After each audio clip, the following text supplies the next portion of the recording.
Начинается торжественная церемония вступления Владимира Владимировича Путина в должность президента Российской Федерации. Вносятся государственный флаг Российской Федерации и штандарт президента Российской Федерации.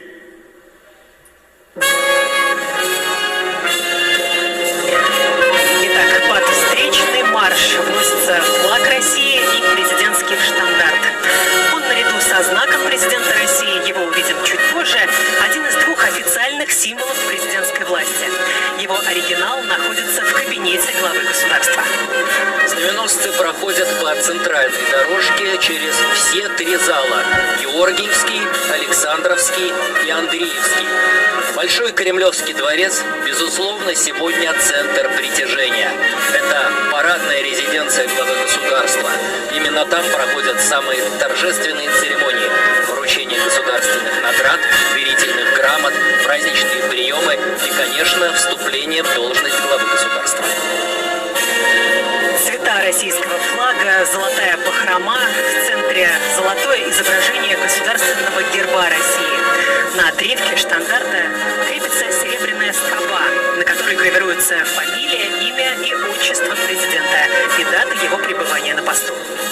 И сегодня, после завершения церемонии, мы увидим, как дубликат этого штандарта развивается над куполом первого корпуса Кремля. Это рабочая резиденция Владимира Путина.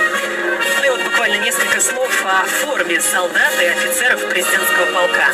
Она соединяет сразу несколько периодов российской военной истории. Цвета, как у преображенцев и семеновцев Петровской эпохи. Покрой мундиров и форма головных уборов по мотивам Отечественной войны 1812 года. Действия солдат должны быть максимально синхронны, и репетиции, во время которых они оттачивают движение, начинаются задолго до церемонии вступления в должность главы государства. Ну а прямо сейчас мы видим, как солдаты президентского полка входят в Андреевский зал, он же Тронный. Кстати, именно здесь, в Андреевском зале, Владимир Путин встречался со своими доверенными лицами после подсчета результатов голосования.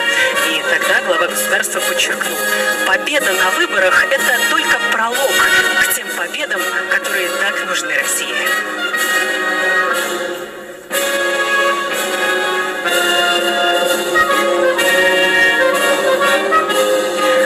Вообще Андреевский – это главный императорский церемониальный зал Московского Кремля. Он по личному повелению Николая I еще при строительстве Большого Кремлевского дворца был посвящен первому и главному ордену российского государства – ордену Святого Андрея Первозванного.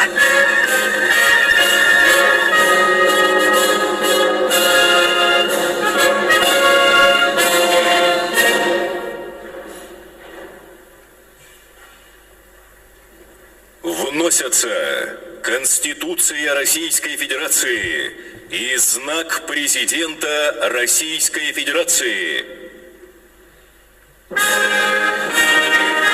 Итак, еще один традиционный этап церемонии. Через все три зала солдаты президентского полка носят специальный экземпляр Конституции и знак президента.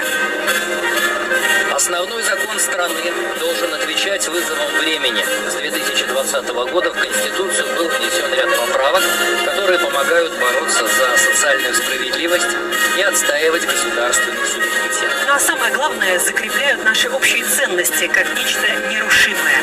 Такие изменения в ходе общероссийского голосования поддержали свыше 77% россиян. Вот еще несколько слов о кремлевцах, которые участвуют в церемонии. Вот он, знаменитый кремлевский шаг. Носок до блеска начищенного сапога взлетает на 45 сантиметров над землей. Это в 2 раза больше, чем требует армейский устав. Подбородок высоко поднят, взгляд устремлен туда. Ну, кстати, кремлевский – это вообще-то название неофициальное. Так часть именовалась только с 1973 по 1993 годы. Ранее это был полк специального назначения, а позднее – президентский полк. Знак президента, который вот сейчас вы видели на экранах, не имеет копий и дубликатов. Он существует в единственном экземпляре и появляется только на инаугурации. В его основе большой крест ордена за заслуги перед Отечеством, выполненный из золота самой высокой 999 пробы. Ну и вот прямо сейчас у нас есть возможность рассмотреть ту самую орденскую цепь. Она состоит из 17 звеньев, 9 из которых в виде изображения государственного герба России, 8 в виде круглых розеток с девизом «Польза, честь и слава». Хранится знак президента здесь же, в Кремле, но не в Большом Кремлевском дворце, а в Сенатском корпусе, в зале наград в рабочей резиденции президента. А сейчас солдаты президентского полка пересекают Александровский зал. Его можно отличить по живописным изображениям на стенах. Это картины из жизни святого Александра Невского. Ну и снова Андреевский зал. В его стенах проходили коронации Александра II, Александра III и Николая II. И уже в современной России Андреевский зал видел 5 инаугураций. Совсем скоро специальный экземпляр Конституции и знак президента установят на подставке на центральной трибуне. Да, кстати, вот сейчас Конституцию покажут поближе. Она переплетена кожей варана красного цвета. На ней герб Российской Федерации. И хранится она в библиотеке администрации. Это единственный экземпляр. Используется он только здесь. Председатель Совета Федерации Федерального собрания Российской Федерации Валентина Ивановна Матвиенко.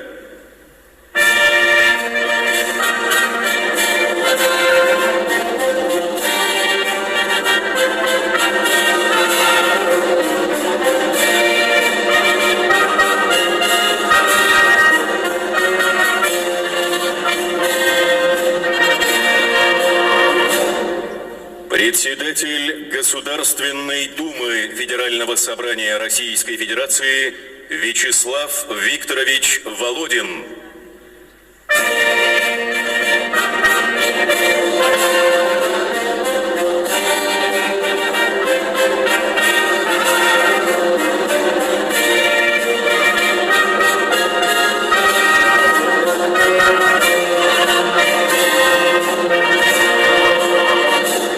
Председатель Конституционного суда Российской Федерации Валерий Дмитриевич Зорькин.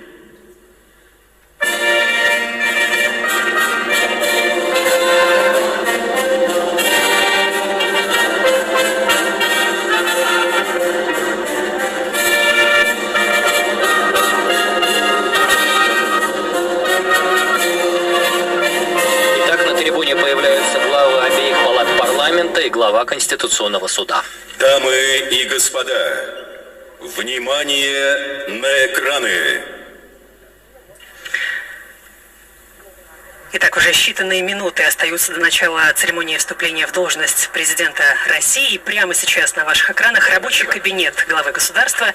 Только что Владимиру Путину поступил сигнал о том, что к началу церемонии в Большом Кремлевском дворце все готово. Ну вот, конечно, рабочий кабинет Владимира Путина мы хорошо знаем по кадрам официальной хроники. Регулярно их видим в новостях. У президента есть буквально несколько минут до того момента, как он окажется в парадных залах Большого Кремлевского дворца. Мы видим, глава государства, у него в руках документ, который он внимательно изучает. В этом же рабочем кабинете находится стол, за которым глава государства регулярно проводит встречи с губернаторами, министрами. Вот вы можете видеть его справа по кадру. Ну а сейчас кадры по-настоящему редкие. Приемная главы государства, его приветствует его референт. Ну а далее коридоры высшей российской власти. Это первый корпус Кремля. В первом корпусе Кремля находятся президентские апартаменты. Они занимают, кстати, лишь малую часть. Условно все здание можно разделить на две половины – рабочую и представительскую. Деловая включает в себя несколько залов и рабочих кабинетов. Рабочий и представительский кабинеты президента, зал заседаний Совета Безопасности, президентскую библиотеку, ситуационный центр. На втором этаже находятся залы для деловых и торжественных встреч. Вот можно хорошо рассмотреть интерьеры, все довольно лаконично, даже строго, но при этом не без ярких акцентов. На стенах множество картин. Чуть ранее мы видели телефоны спецсвязи. В коридорах дежурят сотрудники ФСО. Вот прямо сейчас вы видите, как один из них отдает честь верховному главнокомандующему. Итак, буквально несколько минут, и Владимир Путин на своем кортеже отправится в Большой Кремлевский дворец на церемонию официального вступления в должность президента России. Церемония начнется буквально через несколько минут. В Большом Кремлевском дворце главу государства ждут руководители обеих палат Федерального собрания и председатель Конституционного суда, а также 2500 гостей церемонии, которые пришли в Кремль, чтобы стать свидетелями этого исторического события. Наверное, волнение, трепет, такие чувства испытывает каждый гражданин нашей страны, который видит эти кадры трансляции. Момент, безусловно, волнительный и торжественный. Ну и не каждый день, конечно, увидишь коридоры Кремля вот так вот близко, и то, как президент по ним перемещается из одного своего кабинета в другой, из одной резиденции в другую. Ну и, кстати, здесь же, в первом корпусе Кремля, находится и квартира Владимира Путина, и, как рассказывал пресс-секретарь главы государства Дмитрий Песков, Владимир Путин достаточно часто и много в ней проводит время, особенно с начала специальной военной операции. Итак, глава государства спускается по лестнице, и через несколько секунд уже выйдет к своему кортежу.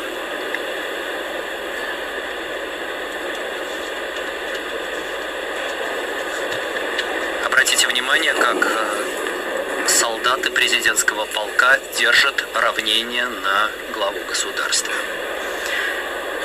Итак, Владимир Путин выходит из первого корпуса Кремля, и прямо у входа его ждет президентский кортеж.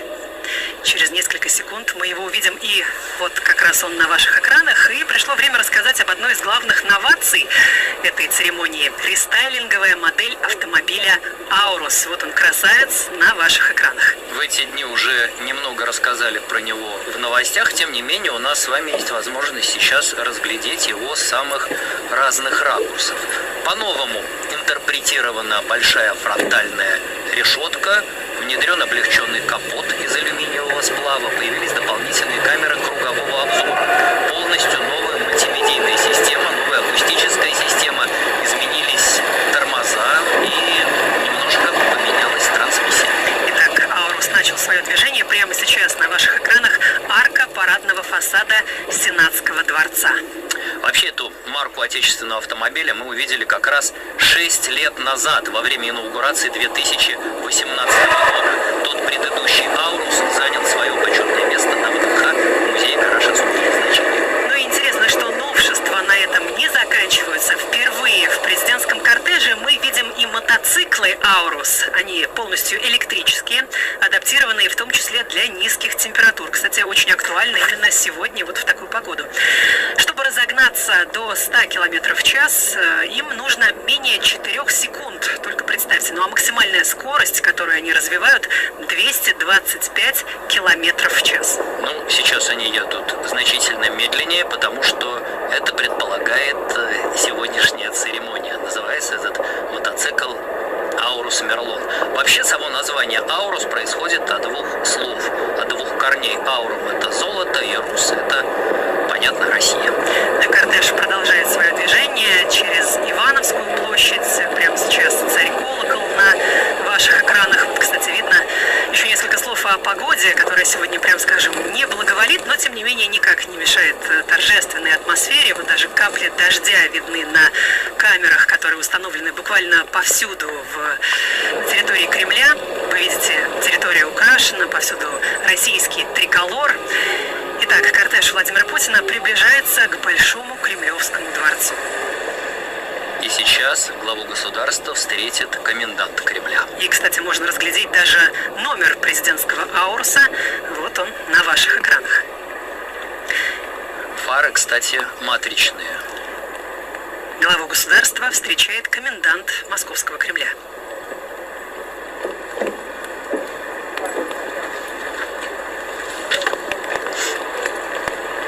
Товарищ президент Российской Федерации, комендант Московского Кремля, генерал-лейтенант Уиков, здравия желаю.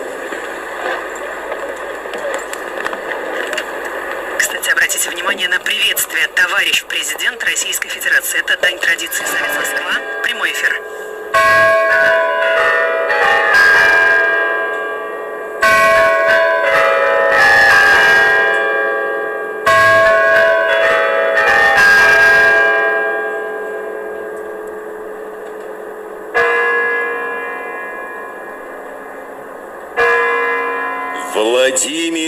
Владимир Владимирович Путин.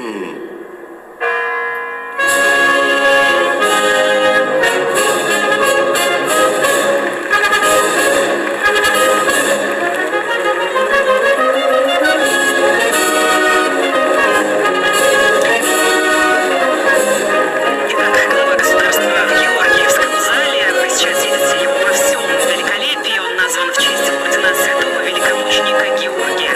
Был учрежден императрицей Екатериной Великой в 1769 году. Орден давали за личное мужество на полях сражений, поэтому георгиевских кавалеров офицеры приветствовали стоя. Приветствуют Владимира Путина те, кто пришел в качестве гостей на церемонию инаугурации. Это члены правительства, депутаты Государственной Думы, депутаты Совета Федерации, представители судейского корпуса, представители культурной и спортивной общественности. Это доверенные лица президента. Ну и, конечно, на кадрах трансляции мы видели огромное количество наших военных, наших защитников. Вот сейчас они были справа по кадру. Приглашены огромное количество участников СВО. Все они герои. И именно так, как к героям, к ним нужно относиться. Это слова Владимира Путина. И так буквально считанные секунды мы видим, что глава государства приветствует гостей. Кстати, всего гостей в парадных залах Большого Кремлевского дворца больше 2500. Приветствие, объятия. Отсюда не видно, с кем поздоровался Владимир Путин до этого. Он пожал доктору Рошаку.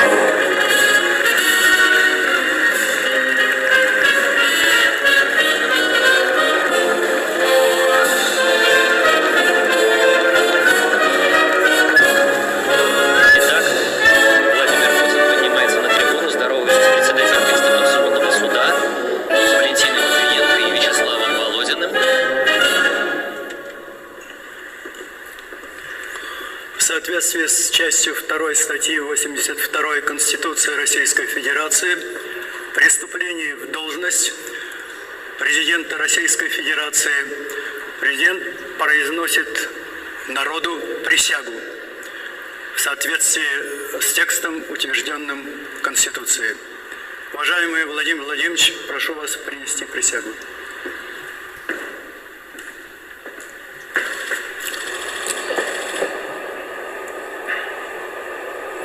Клянусь при осуществлении полномочий президента Российской Федерации уважать и охранять права и свободы человека и гражданина, соблюдать и защищать Конституцию Российской Федерации, защищать суверенитет и независимость, безопасность и целостность государства, верно служить народу. Владимир Владимирович Путин вступил в должность президента России.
Федерации Владимира Владимировича Путина. Уважаемые граждане России, дамы и господа, дорогие друзья, в эти торжественные и ответственные минуты вступления в должность президента хочу сердечно поблагодарить граждан России во всех регионах нашей страны, жителей наших исторических земель, отстоявших право быть вместе с Родиной. Хочу поклониться нашим героям, участникам специальной военной операции, всем, кто сражается за Отечество. Еще раз благодарю вас за оказанное мне доверие и поддержку. И сейчас обращаюсь к каждому гражданину России. Только что произнес слова президентской присяги. В ее тексте сконцентрирована суть высочайшего предназначения главы государства – беречь Россию и служить нашему народу. Понимаю, что это огромная честь, обязанность и священный долг. Именно это определяло смысл и содержание моей работы в предыдущие годы. Заверяю вас, что и впредь интерес, безопасность народа России будут для меня превыше всего. Консолидированная воля миллионов людей – это колоссальная сила, свидетельство нашей общей твердой уверенности, что судьбу России мы будем определять сами и только сами ради сегодняшних и будущих поколений. Вы, граждане России, подтвердили правильность курса страны. Это имеет огромное значение именно сейчас, когда мы столкнулись с серьезными испытаниями. Вижу в этом глубокое понимание наших общих исторических целей, решимость непреклонно отстаивать свой выбор, свои ценности, свободу и национальные интересы России. Уверен, мы достойно пройдем через этот трудный, рубежный период, станем еще сильнее и обязательно реализуем долгосрочные планы и масштабные проекты, направленные на достижение цели развития. А это прежде всего народосбережение. Уверен, что поддержка многовековых семейных ценностей, традиций и впредь будет объединять общественные и религиозные объединения, политические партии, все уровни власти. Наши решения по развитию страны и регионов должны быть эффективными и справедливыми, повышать благосостояние, качество жизни российских семей.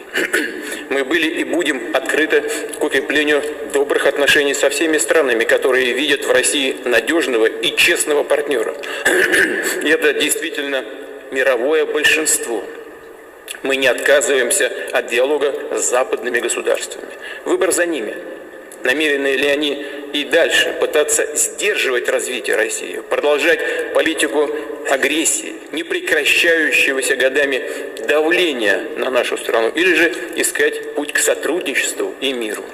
Повторю, разговор, в том числе по вопросам безопасности, стратегической стабильности, возможен, но не с позиции силы, без всякого высокомерия, чванства и собственной исключительности, а только на равных, уважая интересы друг друга. Вместе с партнерами по евразийской интеграции, с другими суверенными центрами развития мы продолжим работу по формированию многополярного миропорядка, равной и неделимой системы безопасности. В сложном мире, который стремительно меняется, мы должны быть самодостаточными и конкурентоспособными. Открывать для России новые горизонты, как уже не раз бывало в нашей истории. Но нам важно помнить и ее уроки. Не забывать о трагической цене внутренних смут и потрясений. Поэтому наша государственная и общественная политическая система должна быть прочной и абсолютно устойчивой к любым вызовам и угрозам. Обеспечивать поступательность и стабильность развития, единство и независимость страны. При этом стабильность не означает косность. Наша государственная, общественная система должна быть гибкой, создавать условия для обновления и движения вперед. Мы видим, как изменилась атмосфера в обществе. как высоко ценятся сегодня надежность, взаимная ответственность, искренность, порядочность, благородство и мужество. Сделаю все, чтобы люди, которые проявили свои лучшие человеческие и профессиональные качества, делом доказали верность Отечеству, выходили на ведущие позиции в государственном управлении, в экономике, во всех сферах. Мы должны обеспечить надежную преемственность в развитии страны на десятилетия вперед. Вырастить и воспитать молодые поколения, которые будут укреплять могущество России. Развивать нашу государственность, в основе которой межнациональное согласие, сбережение традиций всех народов, живущих в России, в стране цивилизации, объединенной русским языком и нашей многонациональной культурой. Дорогие друзья, буду делать все необходимое, все, что в моих силах, чтобы оправдать ваше доверие. Использовать для этого все полномочия главы государства, которые закреплены в Конституции. При этом подчеркну, результаты этой работы в решающей степени зависят от нашего единства и сплоченности, от общего стремления приносить пользу Отечеству, защищать его, трудиться с полной отдачей. Сегодня, по сути, мы держим ответ перед нашей тысячелетней историей, перед нашими предками. Они брали, казалось бы, недоступные высоты, потому что на первое место всегда ставили Родину. Знали, что достичь по-настоящему больших целей можно только вместе со своей страной и со своим народом. И создали мировую державу, наше Отечество.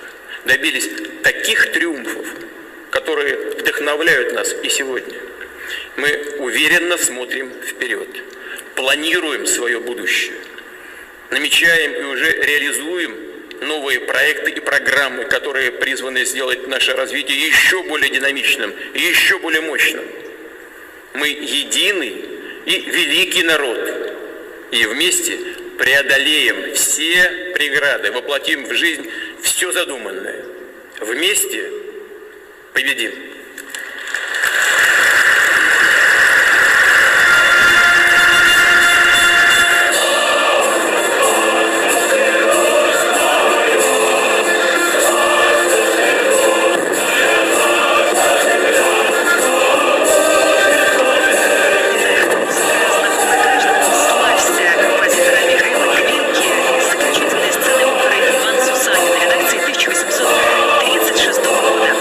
Сочинение по настоящему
высокой ноте завершается первая часть торжественной церемонии в Большом Дамы Кремлевском и господа, просим вас оставаться на своих местах.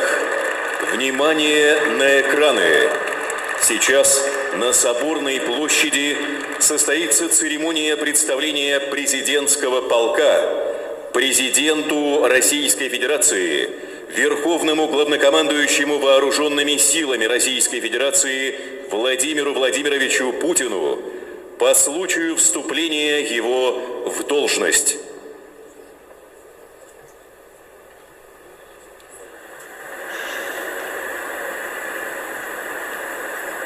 Но парадные расчеты уже заняли свои места на Соборной площади. Итак, Владимир Путин на ваших экранах. Президент спускается по ступеням Красного крыльца, чтобы принять смотр президентского полка.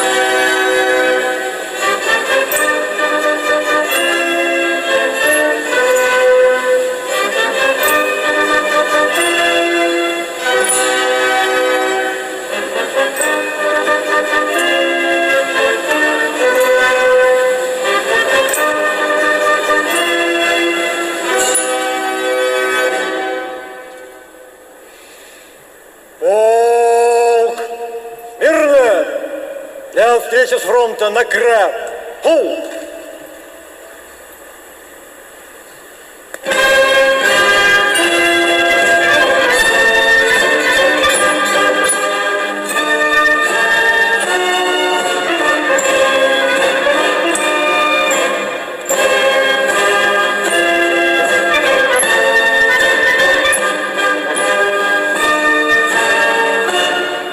Товарищ президент Российской Федерации, президентский полк в честь вступления в должность президента Российской Федерации построен. Командир президентского полка полковник Сурайкин. Здравствуйте, товарищи!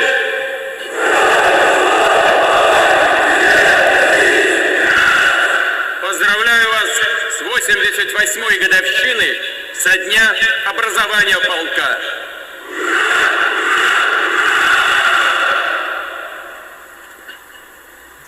Полк!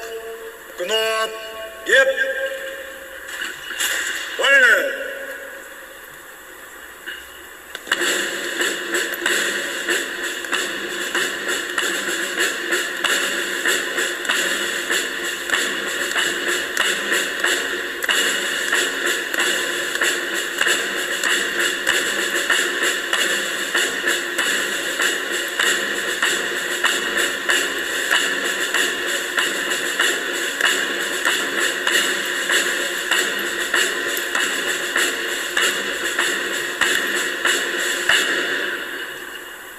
Полк! Смирно! Торжественному маршу! Поротно! До одного линейного дистанции! Направо! Оп! Наплеп! Жоп! Ровнее направо! Шагом! Марш!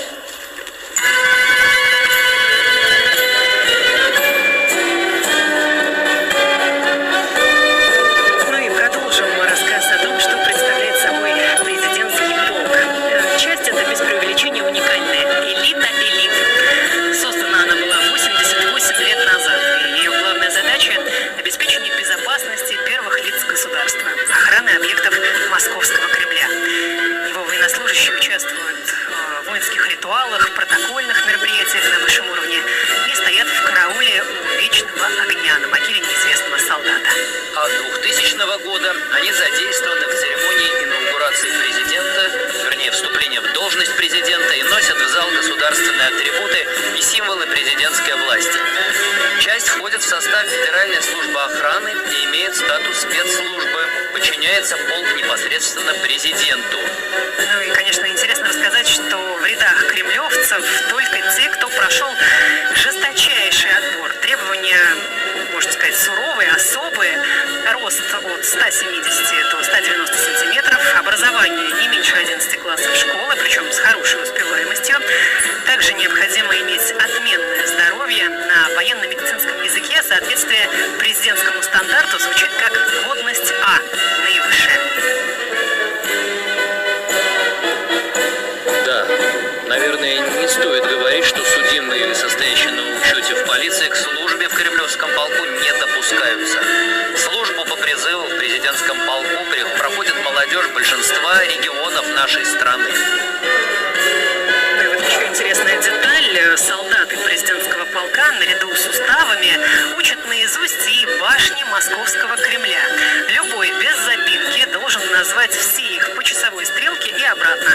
Это касается и кавалеристов почетного эскорта. Сегодня мы их тоже увидим. А полк с боевой историей между тем. Имена военнослужащих этой части вписаны в летопись Великой Отечественной. С первых дней войны они защищали Кремль от налетов немецкой авиации и охраняли особо важные объекты столицы. На Кремлевской стене установили круглосуточное дежурство боевых расчетов. А в 42-м и 43-м годах на Западный и Волховский фронты из состава кремлевцев были направлены 4 группы снайперов, которые уничтожили более 1200 фашистов. За время Великой Отечественной полк потерял 97 человек. В параде Победы он участвовал под боевым красным знаменем, которое было вручено ему в 1944 году.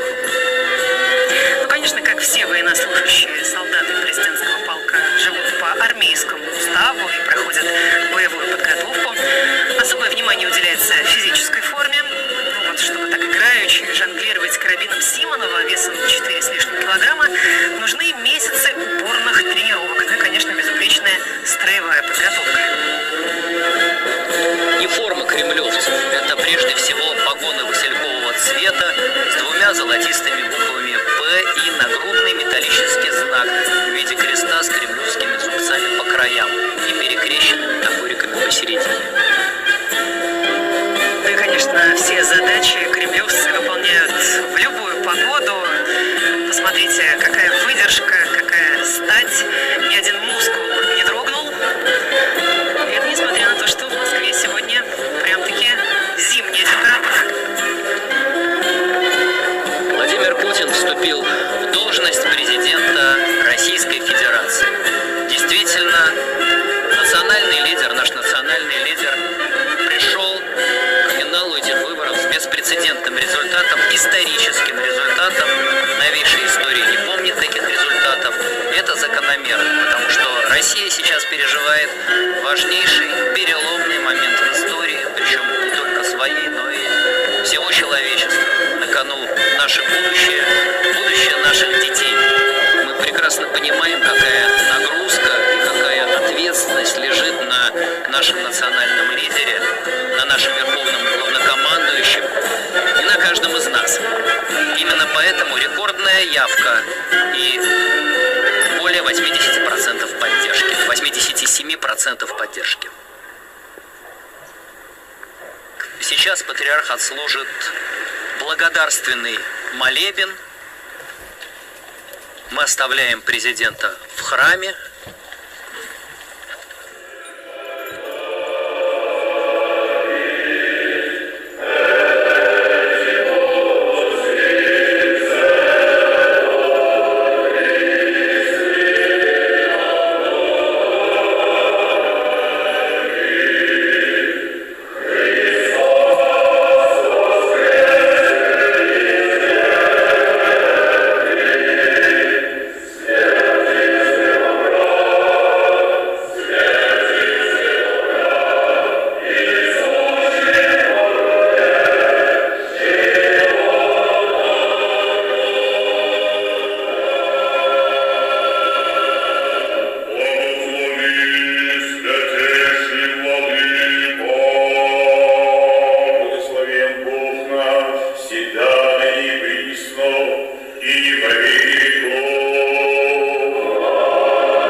есть от вас человек, негожащий воспросит сын его, хлеба его камень подаст ему, или аще рыбы просит, и да змею подаст ему, аще бы вы лукавые и сущие, умеете деяния благая дать чадам вашим, кальми паче Отец ваш Небесный даст благо просящим у Него.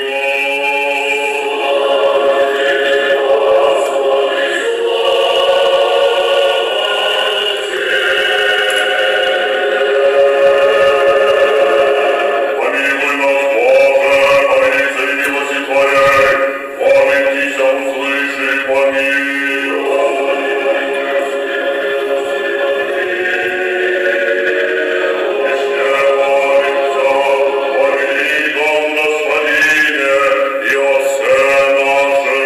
Святейшем патриархе Кирилле, и о всем во Христе братьи наши.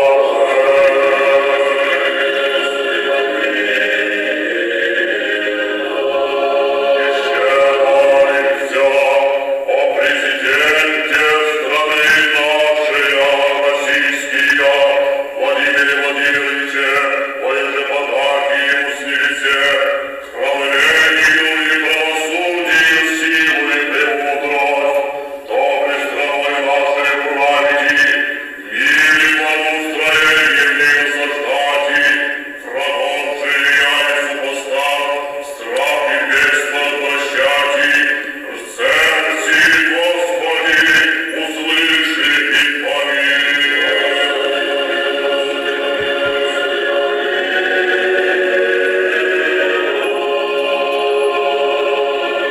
Услышаны, Боже, Спасителю наш, упование всех концев земли, и сущих в море далече, и милости буде, Владыка, о грехах наших и помилуй. Милости Божией человеку без Бог неси, и Тебе славу воссылаю, Отцу и Сыну и Святому Духу, ныне и присно и во веки веков.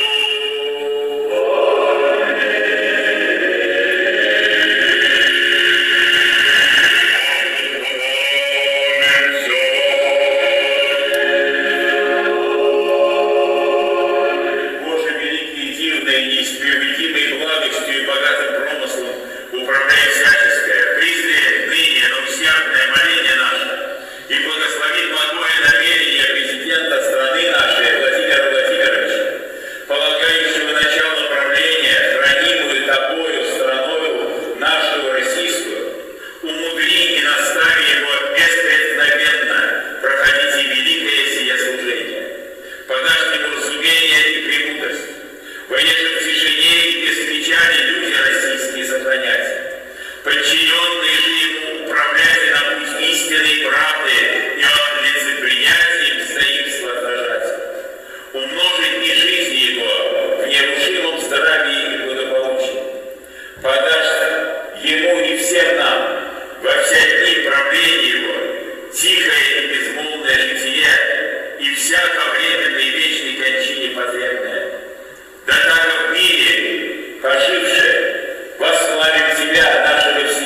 когда огромное количество россиян видят в главе государства не только успешного политика, но очень доброго, умного, сердечного человека.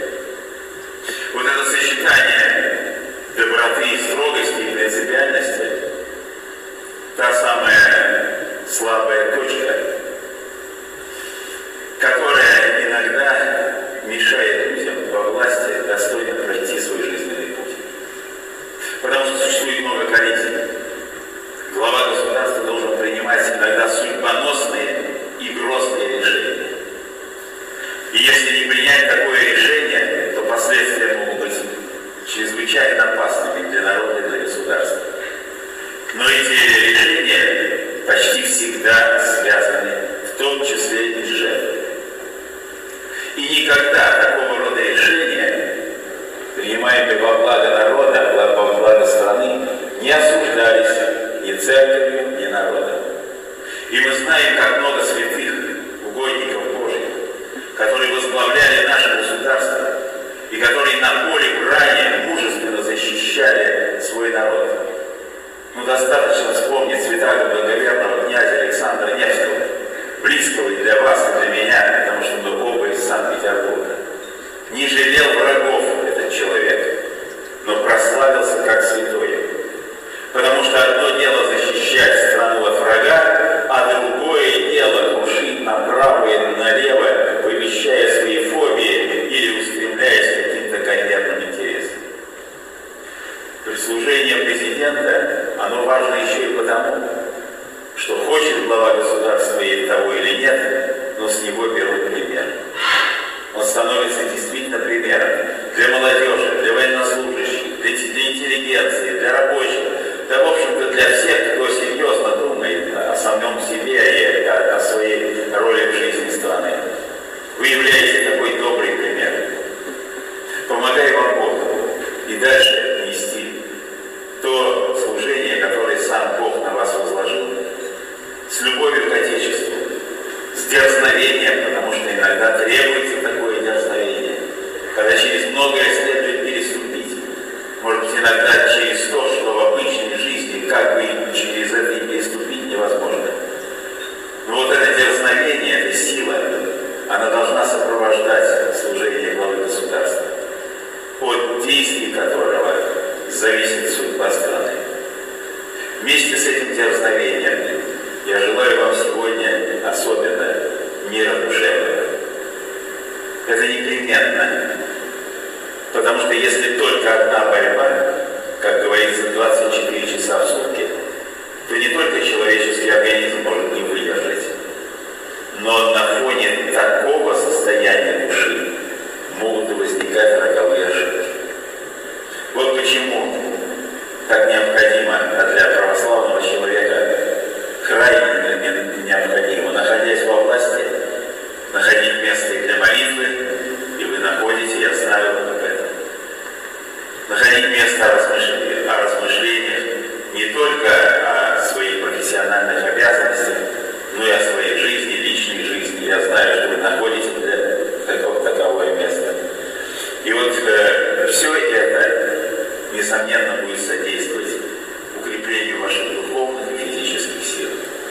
Ну а мы, как церковь, преподавая вам сегодня это благословение на ваш дух, будем и дальше молиться в наших личных молитвах.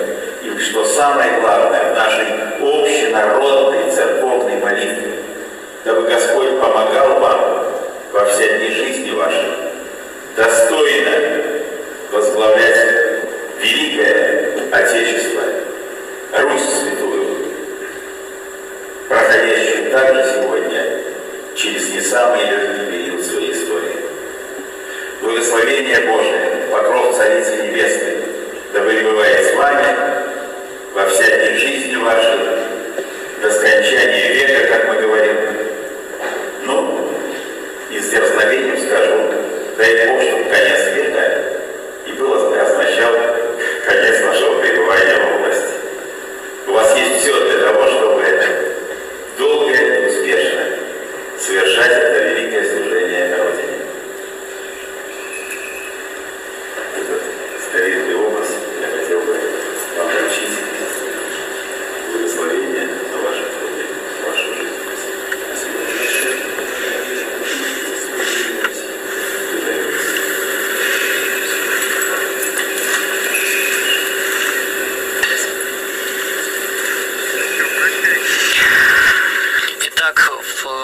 Благовещенском соборе патриарх Московский всея Руси дал свое патриаршее и человеческое напутствие Владимиру Путину после его избрания на пост президента. И, наверное, это был самый сакральный, личный момент сегодняшней церемонии. Мы благодарим всех наших зрителей. Спасибо, что разделили с нами это время, были с нами во время трансляции. Для вас работали Эрнест Маскевичус и Екатерина Березовская. Всего доброго. Всего хорошего.